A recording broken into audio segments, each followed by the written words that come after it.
I'm going to show you how I like to stain birch plywood using a natural color oil-based stain and an oil-based satin finish polyurethane. The first step is to sand as needed with 220 grit sandpaper. Get it nice and smooth, don't forget the edges. Next, wipe the wood with a hot towel or rag.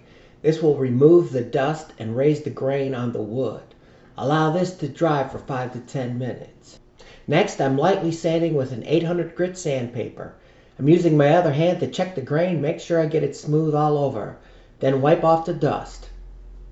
I'm going to open the stain and stir it, being careful not to shake or cause bubbles in the mix.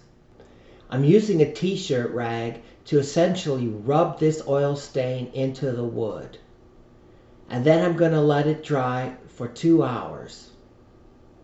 Now that it's dry, I'm sanding it lightly with 1000 grit sandpaper. I'm using my left hand to feel the grain and make sure it's smooth all over. Now I'm using a t-shirt rag to apply the first coat of polyurethane. I want a really thin, tight coat, no drips, no pools. This is essentially going to form an invisible and durable plastic coating on the wood. After that's dried for 2 hours, I'm again going to lightly sand with 1000 grit sandpaper, using my left hand to check smoothness. Now I'm using my t-shirt rag to apply a second coat of polyurethane. I want to be really careful to make this a really thin, tight coat, avoiding any drips or globs on the wood. And then I'm going to let it dry overnight for 12 to 24 hours. Now my stained birch plywood has dried overnight, and I'm going to lightly sand with 1000 grit sandpaper.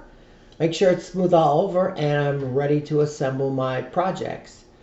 In my case, I bought two 4x8 birch plywood sheets, and I was able to build a work cabinet for myself in the garage and an 84-inch bookcase for my daughter in her apartment at college.